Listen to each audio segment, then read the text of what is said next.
सामने रैक पर किताबों का ढेर लगा हुआ था। ठूस ठूस कर किताबें पूरी रैक पर भरी पड़ी थी। वे सभी ध्यान टेक्निक और उससे मिलते जुलते विषय की किताबें ही थी। लड़ाकू लेवल 1, लेवल 2, लेवल 3 और लेवल 4 की विधियां वहां रखी थी। स्कूल के संग्रह की ही तरह लाइन जितनी ऊपर जाती थी उस पर किताबें उतनी ही कम हो जाती थीं। लेवल 6 की तो वहां पर सिर्फ 10 किताबें ही थी। किताबें कम तो हैं लेकिन ना से तो अच्छा ही है, जो मिली वही देख लेता हूँ। पहले तो उसे लगा था कि संग्रह मंडप की ही तरह उसे यहाँ भी कई सौ या हजारों किताबें मिल जाएंगी और वो अपनी मर्जी से उन्हें चुन पाएगा, लेकिन अब साफ हो गया था कि उसने थोड़ा ज्यादा ही अंदाजा लगा लिया था। हालांकि सोचा जाए तो दोनों संग्रह के बीच का अंतर होना उचित ही था। सबका शारीरिक गठन अलग होता था और हर एक के विकास का तरीका और रास्ता अलग होता था। एक ही विधि सभी के लिए मेल नहीं खाती थी, इसलिए स्कूल के संग्रह में कई तरह की विधियां और टेक्निक की किताबें और जानकारी रखी जाती थी ताकि हर एक स्टूडेंट अपना तरीका खुद चुन सके और टीचर भी स्टूडेंट को सही टेक्निक चुनने में मदद कर सके। और इसलिए ही एक इंसान को सिर्फ 1 या 2 ध्यान टेक्निक की जानकारी होना ही काफी होता था। मास्टर राजेंद्र के पास लेवल 6 की 10 किताबें होना ही बहुत बड़ी बात थी।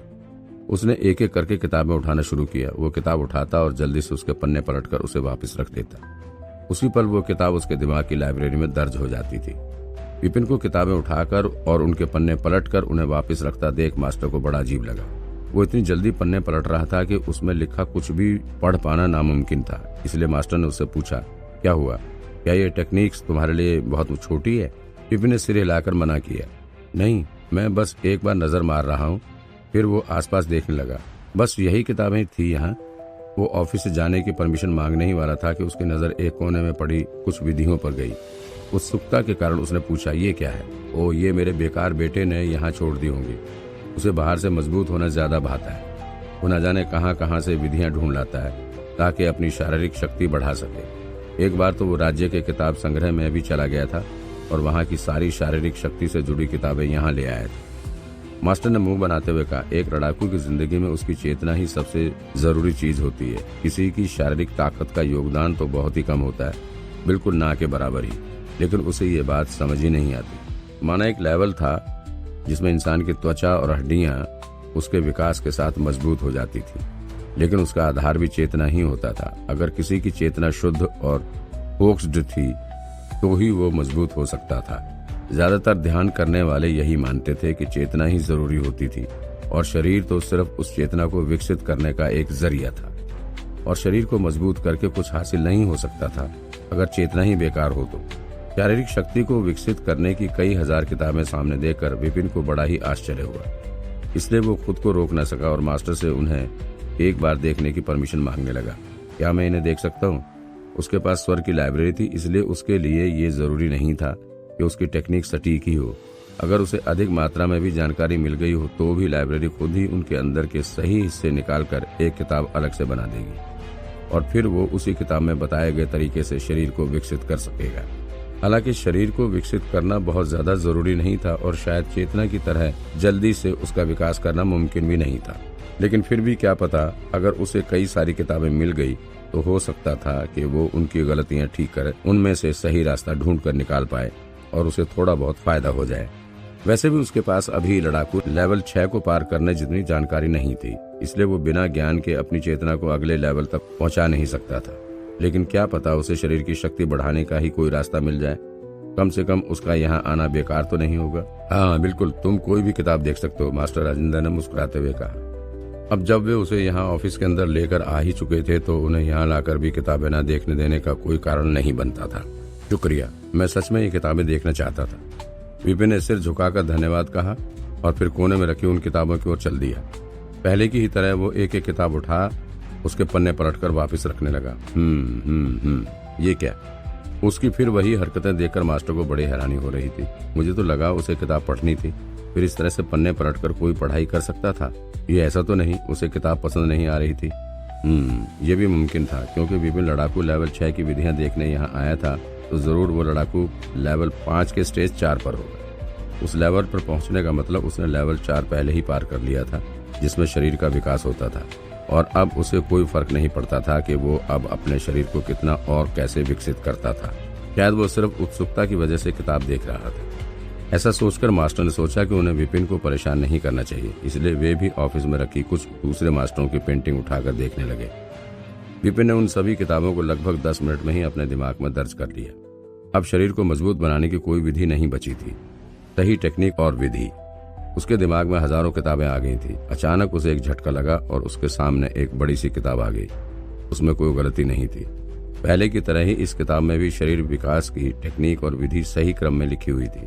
हजारों किताब के सही हिस्सों का एक सार इसी किताब में आ गया था। उसने कवर खोलकर देखा। मैं एक बार इसे पढ़ लेता हूँ। सामने एक लाइन लिखी थी जो उसके दिमाग में बैठ गई। चेतना पानी की जैसी होती है, जबकि शरीर एक बाल्टी के जैसा जिसमें पानी रखा हो।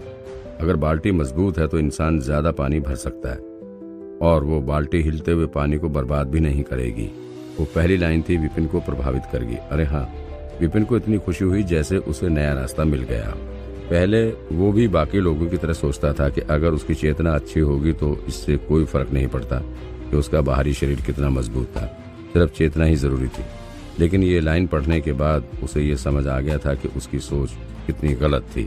अगर किसी का शरीर ही कमजोर हुआ तो वो इंसान चेतना को विकसित करेगा कहाँ।